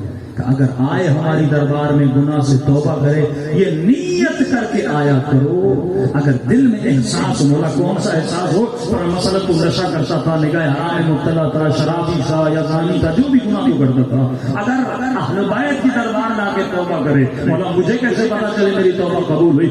میں جب تک اس گناہ کی لذت نفرت میں نہیں بدل تب تک گناہ کی توبہ قبول نہیں. اور کو نفرت ہوئی تھی اپنے عمل سے، آنکھوں پہ پٹی باندھی، ہاتھ پہ رسی. یہ ہے توبہ نصوح. گناہ توبہ، توبہ کا ازالہ. صرف توبہ نہیں زبان سے خدا بخش دے، نہیں، ازالہ گناہ. میری نمازیں قضا ہیں، یہ نہیں کہ خدا میری قضا نمازیں بخش دے، نہیں، زبان سے کہو اور عمل سے قضا نمازیں بجا. یہ نہیں کسی کا مال کھایا ہے مولا حسین بخش دے، نہیں، جب تک اس کا مال اسے دیتے نہیں. اگر کسی کو بدنام کیا جب تک اس سے معافی مانگتے نہیں. اگر کسی کو گالیاں دی ہے جب تک اس سے حلالیت نہیں لیتے تب تک ازالہ گناہ نہیں ہوتا. ازالہ کرنا پڑتا ہے. ہاں مولانا کسی سے پیسے بھی بندہ مر گیا، اب کیسے ازالہ تم؟ فرمایا اگر مر چکا ہے دنیا میں نہیں ہے تو رب مظالم کی نیت سے یہ مال غریبوں میں تقسیم یہ زیادہ گناہ ہے. کسی نے کہا مولا میں نے 70 سال حرام کھایا، ازالہ کیسے کروں؟ امام فرمایا جس دن حرام کھانا شروع کیا تو وزن کتنا تھا؟ اگر 50 کلو وزن تھا آج 70 کلو ہے. اتنے روزے رکھو 20 کلو گل جائے تاکہ وجود میں حلال گوشت باقی رہے. جہنم حرام کو پکڑتی ہے، حرام کو نہیں، حلال کو نہیں پکڑتی. اگر گناہ تیرے اندر ہوگا جہنم کی آگ لپٹ کے آتی ہے. لیکن جو بندہ پاک ہے اسے کہتے ہیں فوز فوز یا مومن ان نورک یطفئ نار، اے مومن دور ہو جا، تیرے نور سے میری نار بجھنے والی ہے. مومن نوری ہوتا ہے، ناری نہیں ہوتی. تو فرمایا ازالہ گناہ. اور نے ازالہ گناہ کیا. اگر صرف زبان سے کہتا ہے والا بخش دے، ازالہ نہیں تھا. ازالہ یہ تھا کہ ہاتھوں میں رسی، آنکھوں میں پٹی پڑ دی. بیٹے کو کہا کہ جب حسین قریب آئے تو مجھے بتا دیں. غلام نے کہا اللہ اکبر کا کیا ہوا؟ آقا آ گئے کا نہیں، عباس استقبال کے لیے آئے. بھائی نے کہا اللہ اکبر کا کیا ہوا؟ حسین آ گئے کا نہیں، حسین کا اکبر استقبال کے لیے آیا ہے. ایک مرتبہ تینوں نے 3 مرتبہ کہا اللہ اکبر کا. اب کیا ہوا؟ کہ خود حسین خیمے سے نکل کے آیا. جب تو آتا ہے نا اہل بیت تو خوشی ہوتی ہے. اس سے بڑی خوشی کوئی اہل بیت کو نہیں دے سکتا کہ کیچڑ سے نکل کر طہارت کے میدان میں چلا جائے. وہ استقبال کرتے ہیں، باہوں کو پھیلا کے تجھے اپنے سینے سے لگاتے ہیں. فرماتے جیسے امام کے سامنے مولانا نے لکھا بھائی لشکر کا سردار تھا، جنرل تھا، اپنے قبیلے کا سردار. تبھی سب کی لاشیں پامال ہوئی، حور کا لاشا پامال نہیں ہوا. قبیلے والے لے کر چلے گئے، خبردار تم ہمارے لاشے کو پامال نہیں کرو گے. قبیلے کا سردار تھا، مذاق نہیں تھا. وڈیرا کا سردار اپنے قبیلے کا. اس حال میں حال کھڑے ہوئے، ہاتھوں پہ رسیاں، آنکھوں پہ پٹیاں. آدھا راستہ گھوڑے پہ گیا تاکہ لشکر کو شک نہ ہو. سب نے سمجھا وہ لڑنے جا رہے ہیں، لیکن آدھے راستے سے گھوڑے سے اترا ننگے پاؤں حسین کے دربار پر. یہ ازالہ ہے. یہ حاجت کی قبولیت کے لیے جو 2 رکعت ہے وہ سر کہ بندہ پھنس جائے، کوئی حاجت ہو، معصوم کا فرمانے گریباں کو چاک کرو، آستینوں کو کھولو، بالوں کو بکھرو اور ایک کھلی جگہ پہ چھت پہ چلے جاؤ، صحرا میں چلے جاؤ. اب اللہ کی دربار میں ایسے جاؤ جیسے فقیر خلاف مانگتا ہے. اب 2 رکعت نماز پڑھو، پھر خدا سے جو مانگو خدا کیا کرتا ہے؟ اظہار تو کرو کہ گنہگار آیا ہے، خطا کار آیا ہے، ذلیل آیا ہے، خاضع آیا ہے، خاشع آیا ہے. ہاتھوں میں رسیاں، فقیروں کی طرح، بھکاریوں کی طرح حسین کے ساتھ گیا. مولا جانتے تھے اور قبیلے کا سردار اپنے نفس پہ، اپنی انا پہ پاؤں رکھ کے اس کا نہ جانا یہ بھی کمال ہوتا ہے. حسین نے اپنے ہاتھوں سے پٹی کھولی. یہ بھی شرف ہے کہ آنکھوں سے حسین پٹی کھولے، دستے امامت میں پٹیاں کھولی. وہ فرمایا اے حر آنکھوں پہ پٹی کیوں باندھی ہے؟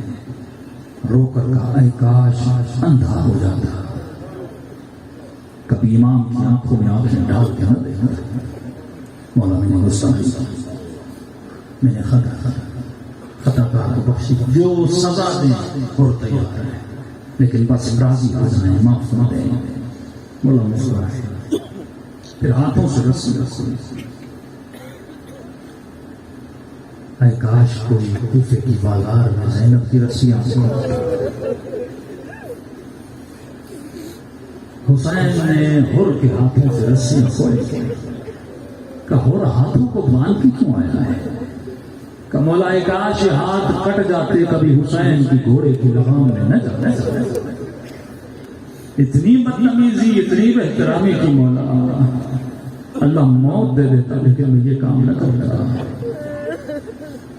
اب حسین نے باہوں کو پھیلایا، کہا جا حسین کے سینے سے بیٹھا. بھیا حسین کے سینے سے تاریخ لکھتی ہے حر سینے تو لگا لیکن اتنا رو رہا تھا کہ رو رو کے زمین پہ بیٹھ گیا. امام نے کہا حر اب کیوں رو رہا ہے؟ تو جنت میں آ چکا ہے، تو کامیابی کے دروازے میں داخل ہو چکا ہے. کہتا مولا آپ نے معاف کیا ہے لیکن ایک معافی باقی ہے. اور کیسی معافی؟ میں نے معاف کیا تو سمجھو بخشے گئے، اطمینان نہیں مل رہا، دل بڑا پریشان ہے، اور کس سے معافی مانگے گا؟ کہتے مولا اجازت ہو تو علی کی بیٹیوں سے معافی مانگے، اور میں نے معاف کیا تو میری بہنوں نے، میری بیٹیوں نے، میری ماں نے، سب نے تجھے معاف کیا۔ مولا دل کو تسکین نہیں ملتی کہ عباس خیام اعلان کرو حر آنا چاہتا ہے۔ اعلان ہوا، ارد گرد خیمے سے بیچ میں جا کے زمین کربلا پہ حر بیٹھا، ایسے بیٹھا جیسے فقیر بیٹھا کرتا ہے، خاک کو اپنے سر میں ڈالا کہ اے زہرا کی بیٹیوں، گنہگار معافی مانگنے آیا ہے۔ اور کس بات کی معافی کا؟ مجھے یاد آئے جب میں نے حسین کا راستہ روکا تھا، مجھے اماریوں سے کچھ بیویوں کے رونے کی آواز میں نے زہرا کی بیٹیوں کو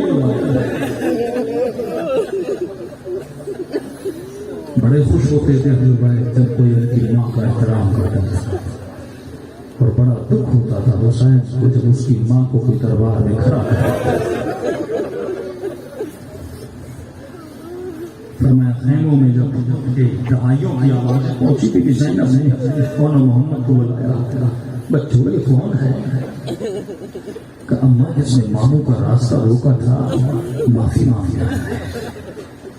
بی بی زینب نے بچوں کو تیار کیا کہ جلدی جاؤ، بڑے ادب سے سلام کرنا۔ بچے آگے بڑھے، جھک کر کہا السلام علیک، کہا ماموں ہور زہرا کی بیٹی تجھے سلام کرتی ہے۔ حسین نے بھائی کہا، زینب نے بھیا کہا۔ اگلے جملے میں ہور کے کلیجے کو آگ لگا لی کہ فوراً میدان جنگ میں جہاد کے لیے نکل گیا۔ فرمائے ہور اماں زہرا کی بیٹی کہتی ہے کہ اے ہور زہرا کی بیٹی آج کس سے شرمندہ ہے؟ کہا مجھ سے کیوں شرمندہ؟ میں شرمسار ہوں، میں نے راستہ روکا، میری وجہ سے سکینہ پیاسی ہے۔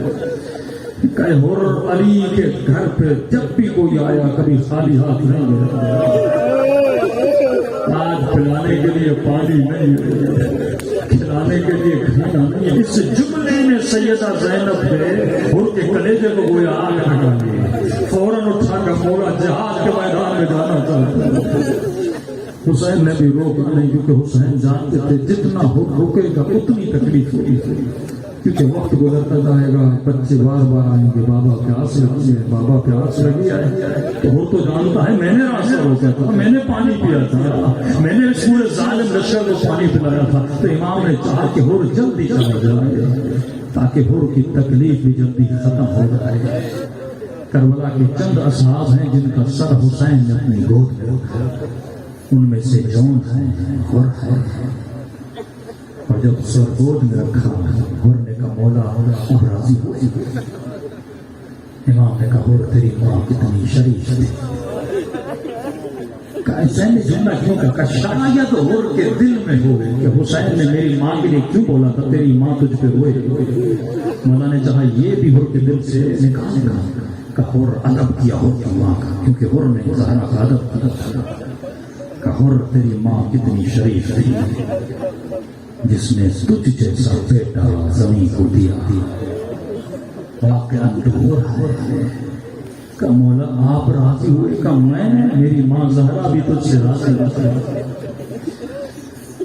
عزیزو مجلسوں میں آؤ اور بن کے جاؤ، جب روح پرواز ہو تو خدا حسین سے زیارت کرائے، جب روح پرواز ہو تو خدا حسن ابن علی کی زیارت کرائے، اور خوشی خوشی روح اپنے مولا کی زیارت کو چلے، دلوں کو کربلا لے کر چلے۔ سلام کریں کربلا کے شہیدوں پہ جنہوں نے اپنا سب کچھ راہ خدا میں لٹا۔ السلام علی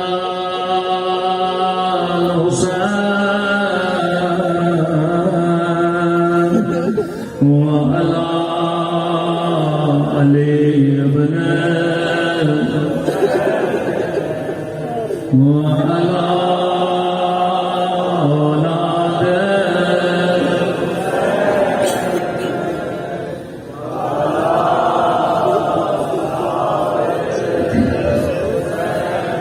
سب مل کے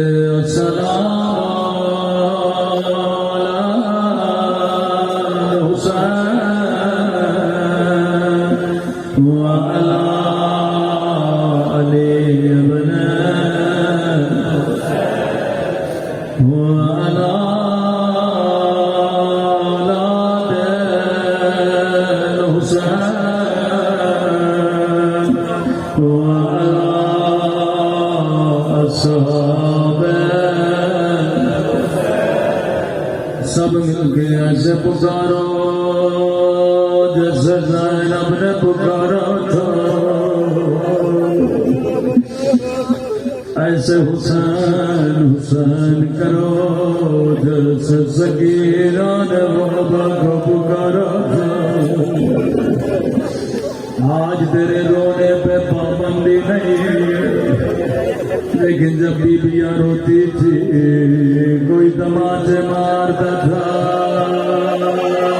کوئی دادیاں مارتا تھا سب مل گیا سلام علی حسین وعلی علی ابن وعلى أولاد الحسين وعلى أصحابه میرا سلام ہو سکینہ کی یتیمی پہ میرا سلام ہو زینب کی لٹی ہوئی چادر پہ میرا سلام ہو سید الساجدین کے بندے ہوئے ہاتھوں پہ میرا سلام ہو جلے ہوئے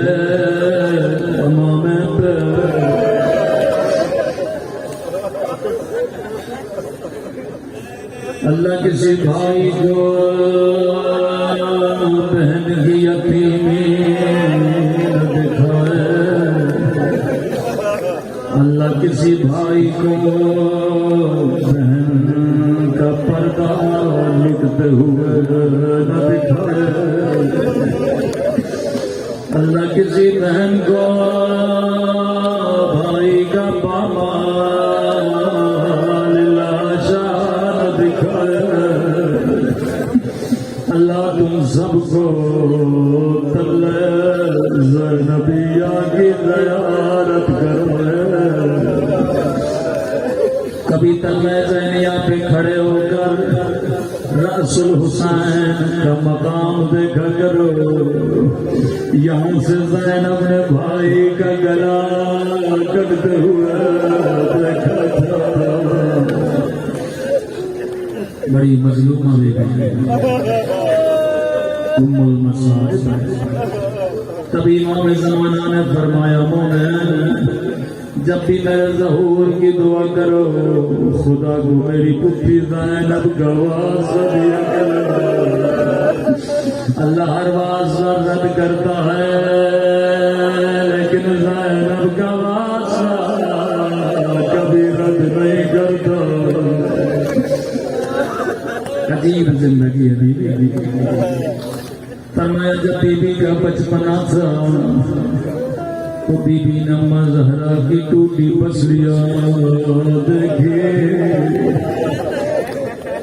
اللہ کسی بچی کو ماں کی ٹوٹی پسلیاں نہ دیکھا اللہ بچپن میں کسی بچی کو یتیم نہ کرے ابھی جوان ہوئی تھی علی کے سر پہ ابن ملجم کی تلوار کے زخم دیکھ بابا کو خود زینب نے پٹیاں پہنائے ابھی بابا شہید ہوئے تھے اسی بی بی زینب نے حسن کے جگر کے ٹکڑے دیکھ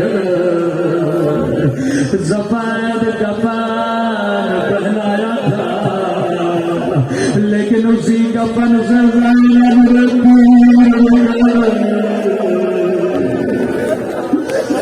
کہنے لگی حسن میں نے تو سفید کفن پہنایا تھا لیکن تیرے کفن کو خون سے رنگے کس نے کیا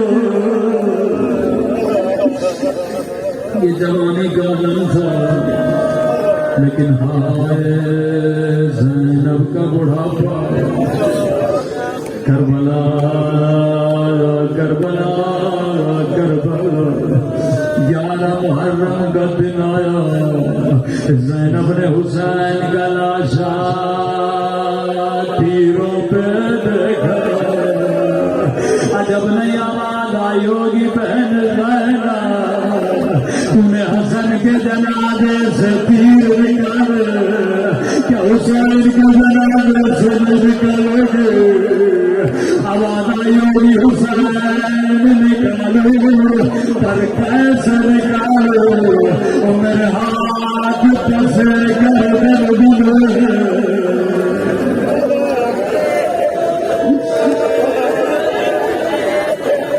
ہر شہید پہ رونے والے، ہر شہید پہ گریا کرنے والے، بی بی زینب قصہ کہتی ہے جو بھی شہید کرنا چاہتا تھا سب سے پہلے زینب جاتی تھی، نوحہ کرتی تھی، روتی تھی، کبھی ماں کو لاشے کے قریب آنے نہیں دیا۔ حسین جب بھی آتے تھے پہلے بی بی زینب کو بلاتے تھے، قاسم کا لاشا لایا، فرمایا بہن زینب ماں کو نہ بتانا، علی اصغر کا لاشا آیا، کہ زینب ماں کو نہ بتانا، لیکن فضا فرماتی ہیں خیموں میں 2 ننھی سی لاشیں آئی، ہر شہید پہ رونے والی زینب کا نظر نہیں آئی، اکبر پہ رونے والی، قاسم پہ رونے والی، لیکن اپنے بچوں پہ نہیں روئے۔ جب خیمے میں گئی کیا دیکھا؟ زینب کا سر سجدہ رو کے کہہ رہی ہے خدا تیرا شکریہ، وہ پورے زینب کی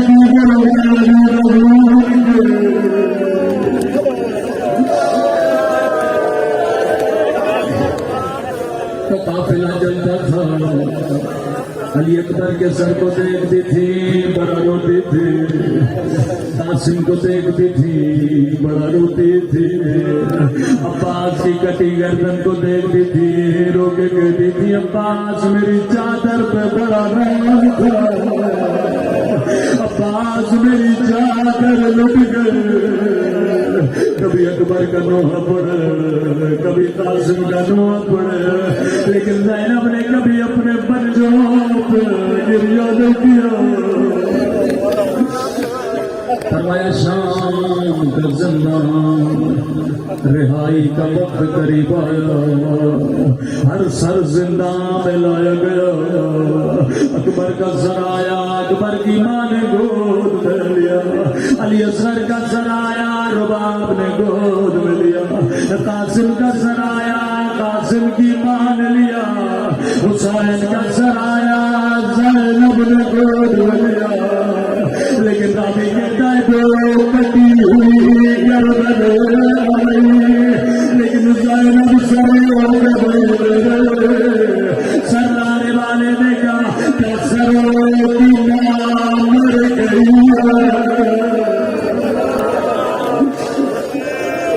کا سر مجھے دو۔ بی بی زینب کے پاس گئے، بی بی زینب کیا بچوں سے ناراض ہو؟ کربلا سے کوفہ، کوفہ سے شام، کبھی بچوں کو دیکھا بھی نہیں، فرمایا اما فضا میں علی کی بیٹی ہوں، زینب گئے مرتبہ دے دے، پورے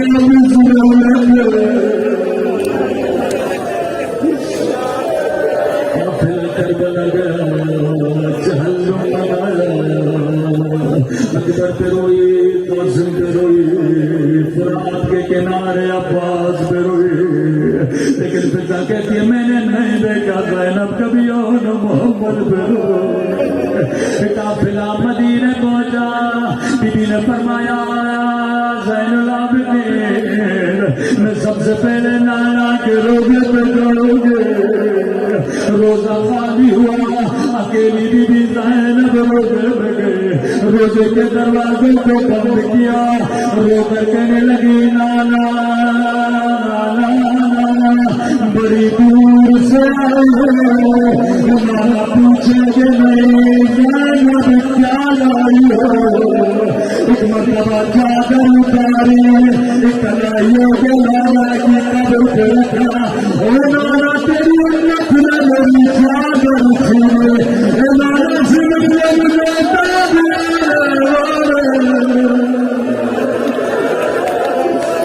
نانا میرا حسین مر گیا، نانا میرا اکبر مر گیا، لیکن زینب بچوں پہ نہیں روئی،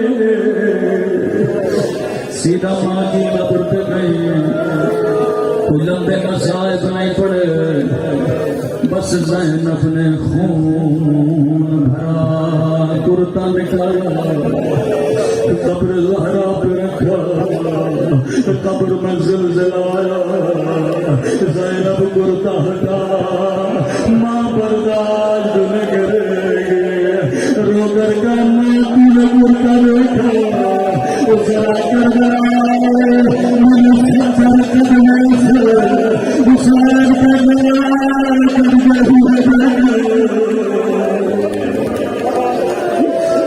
کسی نے کبھی بھی گھر چلیے، عبداللہ انتظار کر رہے ہیں، اللہ جانے زینب کیا سوچ کے گھر جا رہی ہے، جیسے گھر میں داخل ہوئی عبداللہ نے کہا خاتون واپس چلی جا، ابھی میری بیوی نہیں آئی ہے، عبداللہ تیرے بھی نہیں پہن جائے، ارے میں عبداللہ میرا حسین،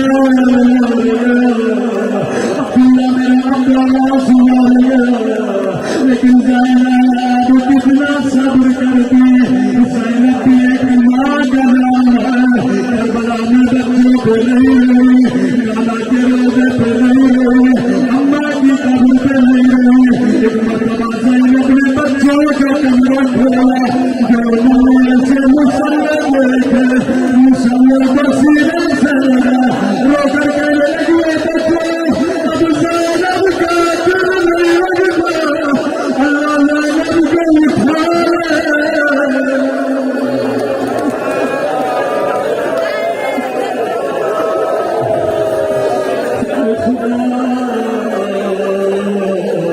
اب زینب کا دل نہیں لگتا، جب میرے اون محمد نہ رہے تو زینب جی کا کیا کرے گے، جب میرا حسین نہ رہا، اے خدا یہ زینب کے یتیم بچوں کا واسطہ ہمارے مولا اور امام زمانہ کا ظہور فرما، اے خدا ہم سب کے صغیرہ کبیرہ گناہ معاف فرما، پھر قیامت میں مولا حسین کی شفاعت نصیب فرما، پروردگار جو بیمار ہیں انہیں شفاعت کاملہ عاجلہ نصیب فرما، ہماری والدہ بھی بیمار ہے ان کے لیے بھی دعا کرے، خدا ان کو شفاعت کاملہ عاجلہ نصیب فرما، کہ بے اولاد میں اولاد دینے کو صالح عطا فرما، یہ ذکر یہ گریہ اپنی بارگاہ عالی میں قبول فرما، ربنا تقبل منا انک انت السمیع العلیم۔